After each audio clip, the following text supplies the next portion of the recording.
brigjet e mokrës të rahura nga erërat dhe të gruera nga rebeshët e kohërave gjo Kristoja, i mbiquajtur shqiptari nga plebishti sillte për Rumanie, libra shqip dhe për hafte i dene gjuhës kombëtare. Agallarët në shërbim të reakcionit e kapën në grupën e Çervenakës dhe e dogjën të gjallë. Në vitin shkollor 1962-1963 ndahet shkolla e mesme nga 7 vjeçaria, e cila merr emrin Ngjok Pjetër Shqiptari. Bashkë me fëmijët e qytetit në këtë shkollë vinin dhe nxënësit e Vërdovës, Goricës, Starovës e Rëmenjit. Me kalimin e viteve, shkolla Ngjok Shqiptari ka marrë nisma për edukimin e brezave me ndjenjën e dashurisë për punë. Ngritën rrethe jashtëshkollore për të nxitur dashurinë e nxënësve për punë. Dhoma e ekonomisë, ku mësues Koçobinishi ka trajtuar nxënësit me dashuri dhe kujdes, dhe prej duarve të tyre janë prodhuar mjete mësimore me vlerë për shkollën e kopshtet parashkollore. Një nismë e madhe të mësojmë të punojmë e të kalitemi si revolucionare në rrethim rriti punën mësimore edukative të mësuesve dhe nxënësve.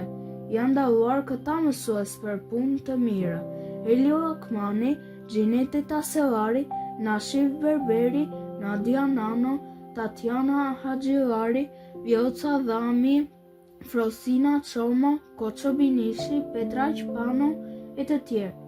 Në 1975 presidenti i Kuvendit Popullor të Shqipërisë i jep çetës së pionerit Ngjok Shqiptari urdhrin me shërbime të shquara shtetërore e shoqërore të klasit të tretë me këtë motivacion.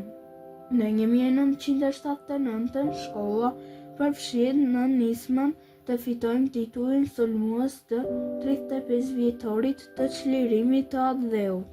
Shkolla e dekorua nga presidenti i Kuvendit Popullor me medalje Naim Frashëri.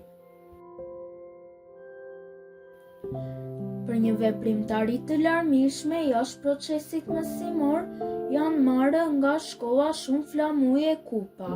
Kupa fituese e Sparkiadës 1983, flamu në konkursin e zërave të bukur nga shtëpia e pionerëve, flamuri organizatës së rinisë për realizimin e detyrave në trekëndëshin revolucionar, mësim, punë prodhuese, kalitje fizike e ushtarake, mars 1978-1979, flamuri fitues në takimin e estradave me rastin e festës së pionerit, flamuri në çetën fituese në konkursin e historisë, fituese për Spartakiadën e shkollave 8 vjeçare për vajza e djem, flamuri i çetës për të dalluar në marrjen e nismave nga Komiteti i Rinisë së Rrethit, flamuri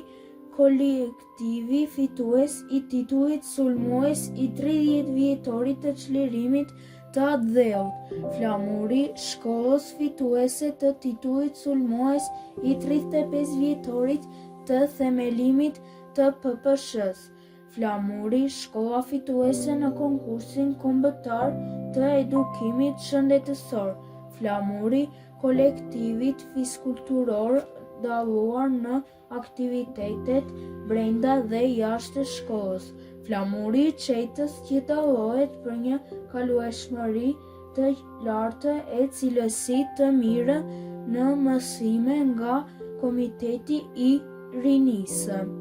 Flamuri i çetës së pionerit fitoi titullin e lartë çetë e 30 vjetorit të çlirimit të Atë-Dheut.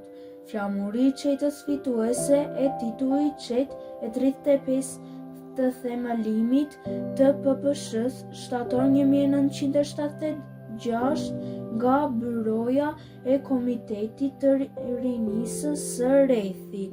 Flamuri për festivalin folklorik të shkollave në vitin 1978, çmimi i dytë në takimin e naturalistëve e gjeologëve të rinj të rrethit 1964, flamuri fitues në konkursin e këngës partizane në 1984.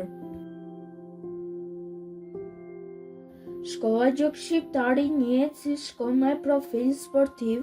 Kjo është hapur me profilin basketball vajza djem me mësuese Barie Oshafi dhe Niko Nacho. Me punën e tyre të kujdesshme kanë furnizuar ekipin e yjet të kuq me sportistë.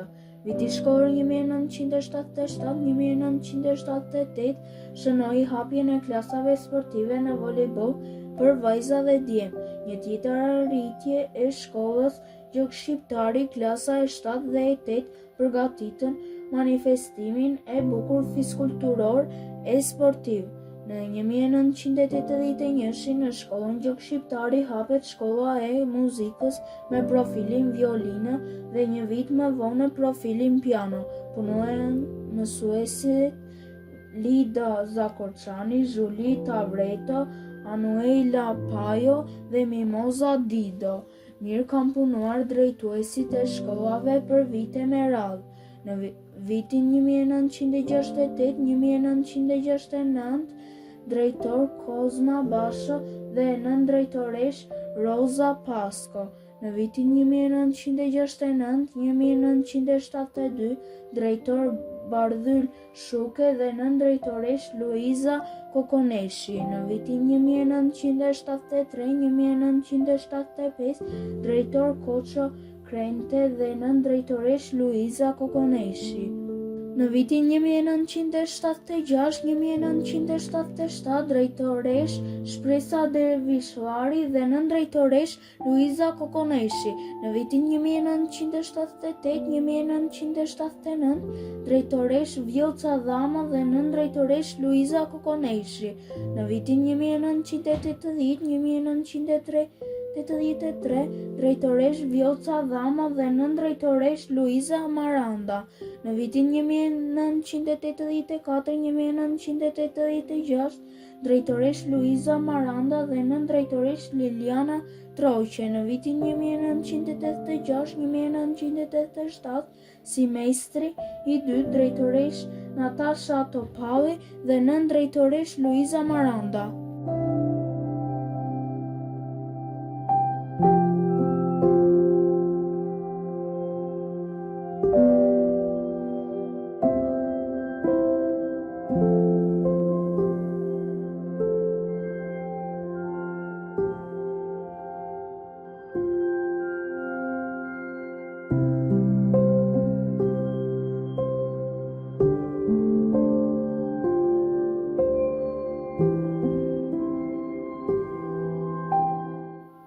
Historiku i shkollës Gjok Shqiptari pas vitit 1990. Shkolla Gjok Shqiptari në Pogradec ka marrë pjesë në olimpiada dhe konkurse pas viteve 1990, duke fituar kupa, flamuj dhe çmime të ndryshme në aktivitete kombëtare e lokale. Kupa dhe çmime. Shkolla është pahur fitues në konkurse të organizuara nga Ministria e Arsimit dhe Sportit, ku nxënësit ka marrë kupa dhe certifikata vlerësimi. Nxënësit e saj kanë qenë pjesë e olimpiadave kombëtare në lëndë si matematikë, gjuhë shqipe, histori, biologji, fizik dhe informatikë, duke arritur rezultate të larta dhe duke fituar çmime në fazat e avancuara, flamuj dhe pjesëmarrje. Flamuj nderi dhe simbole pjesëmarrjeje në aktivitete kombëtare si pjesë e traditës së olimpiadave dhe konkurseve të Ministria e Arsimit dhe Sportit. Pjesëmarrja e nxënësve është dokumentuar në konkurse letrare, shkencore dhe kulturore, ku flamujt e nderit shërbejnë si dëshmi e angazhimit të shkollës në jetën arsimore të vendit. Konkurse të rëndësishme. Konkursi i Ministrisë së Arsimit dhe sportit, ku shkolla gjuk shqiptari është shpallur fituese duke marrë vlerësime publike dhe duke u përmendur si shembull i suksesit së arsimit në Pogradec. Olimpiadat kombëtare të viteve të fundit 2023-2024, ku nxënësit e shkollës kanë qenë pjesë e fazave të treta në lëndë të ndryshme. Aktivitete të ndryshme, aktivitete letrare dhe krijimtari ku nxënësit lexojnë poezi dhe punime të tyre, festime kombëtare si 20 nëntori, Dita ndërkombëtare e të drejtave të fëmijëve ku fëmijët shprehin mesazhe sociale, kampionate sportive dhe olimpiada ku nxënësit garojnë për kupa dhe flamuj deri, fushata mjedisore si mbi pemën tënde ku nxënësit kontribuojnë për gjelbërimin e qytetit, ora informuese kundër dhunës në bashkëpunim me Bashkim Pogradec që nxit kulturën e respektit dhe solidaritetit. Pas viteve 1990, Shkolla Gjuk Shqiptari ka ndërtuar një traditë të fortë pjesëmarrjeje në olimpiada dhe konkurse duke fituar kupa, flamuj dhe çmime që tregojnë për kushtimin e saj ndaj cilësisë arsimore dhe kulturës kombëtare. Këto arritje e pozicionojnë si një nga institucionet më aktive në Pogradec për edukimin e brezave të rinj. Shkolla Gjuk Shqiptari në Pogradec është një institucion arsimor i rëndësishëm i cili dallon për përkushtimin ndaj nxënësve, ruajtjen e traditave kulturore dhe nxitjen e aktiviteteve krijuese e shoqërore. Shkolla Gjuk Shqiptari është një shkollë bazë në Pogradec e vendosur pranë pikave kulturore si Kisha e Shën Mërisë dhe Biblioteka Mitrush Kuteli, që e lidh fort me trashëgiminë historike e kulturore të qytetit.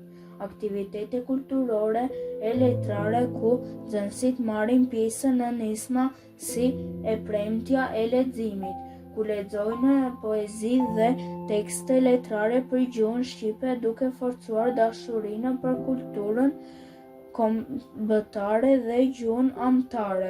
Kjo shkollë ka një strukturë demokratike ku nxënësit japin këshilla dhe thirrje për bashkëmoshatarët duke nxitur përgjegjësinë sociale dhe frymën e bashkëpunimit. Në pikat e forta të saj, shkolla sjell përkushtimin ndaj gjuhës dhe kulturës shqiptare. Kjo e tregon me aktivitetet e leximit dhe festimet e ditës së gjuhës anëtare se shkolla ka një mision të qartë për të ruajtur identitetin kombëtar. Përmes qeverisë së nxënësve, fëmijët mësojnë të marrin përgjegjësi, të japin ide dhe të kontribuojnë në jetën shoqërore të shkollës.